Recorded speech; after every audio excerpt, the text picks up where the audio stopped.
Hello everyone, welcome to simply Satya's kitchen. Aloo bath ఎప్పుడైనా మీరు రుచి చూసారా? ఇవాళ ఆలూ బాత్ రెసిపీ మీ గురించి. ఆలుగడ్డలు పెద్ద ముక్కలుగా తరిగి నీళ్ళలో నానబెట్టుకోవాలి. హాఫ్ కప్ పుదీనా, హాఫ్ కప్ కొత్తిమీర నీళ్ళలో కడిగి పక్కన పెట్టుకోండి.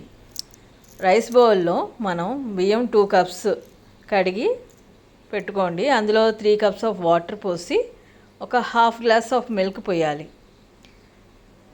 తర్వాత 2 టేబుల్ స్పూన్ ఆఫ్ సాల్ట్ వేయాలి. నేను ఇంకొంచెం వేసుకున్నాను టేస్ట్ గురించి. మామూలుగా అయితే 2 టేబుల్ స్పూన్ ఆఫ్ సాల్ట్ సరిపోతుందండి. ఇప్పుడు మనం ఆనియన్స్, జింజర్, గ్రీన్ చిల్లీస్ ఈ 3 కూడా వేసి దాంతోపాటు మనం పక్కన పెట్టుకున్న పుదీనా, కొత్తిమీర కూడా వేసి గ్రైండ్ చేసుకోవాలి. ఈ పుదీనా పేస్ట్లో మనం సగం అంటే సగం మాత్రమే రైస్లో కలపాలి. మిగతా సగం మనం ఆలుగడ్డలు వేయించుకునేప్పుడు కలపాలి. కాబట్టి ఇప్పుడు సగం మాత్రమే కలపండి, సగం పక్కన పెట్టండి.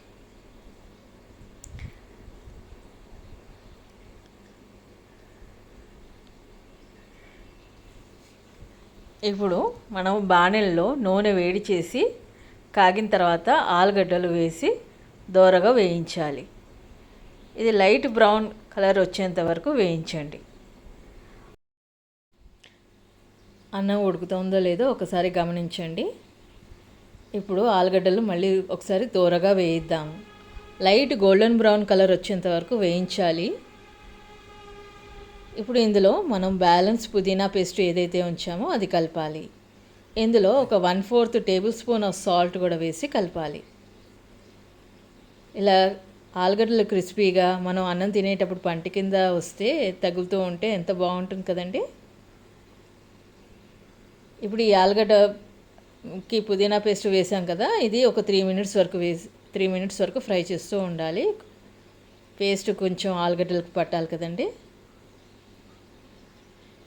ఇలా కలిపిన ఈ ఆలుగడ్డ మిశ్రమాన్ని మనం అన్నంలో కలుపుకోవాలి.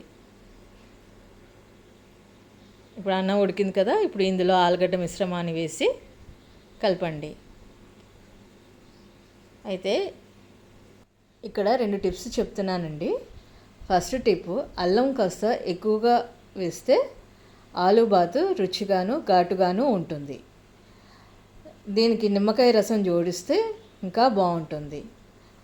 సెకండ్ టిప్ ఏంటి అంటే, గరం మసాలా ఇష్టం ఉన్నవాళ్ళు 1 table spoon of garam masala నూనెలో వేసి 1 మినిట్ ఉంచిన తర్వాత అది లాస్ట్లో మనం ఈ ఆలుబాతులో వేసి కలపాలి.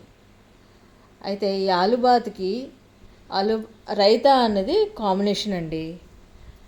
రైతాలో మనం నిమ్మకాయ రసం కలపకపోతే ఆలుబాతులో కలుపుకోవచ్చు.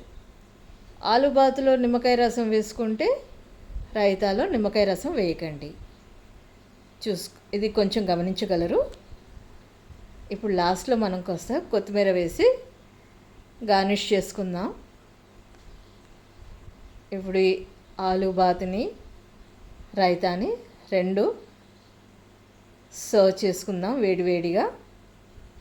ఇప్పుడు చూసారు కదండి ఆలూ బాత్ రెసిపీ ఎలా ఉందో. మీరు కూడా చేసి రుచి చూసి కామెంట్ చేయండి. అలాగే లైక్ చేసి నా ఛానల్ని సబ్స్క్రైబ్ చేయండి. Happy eating.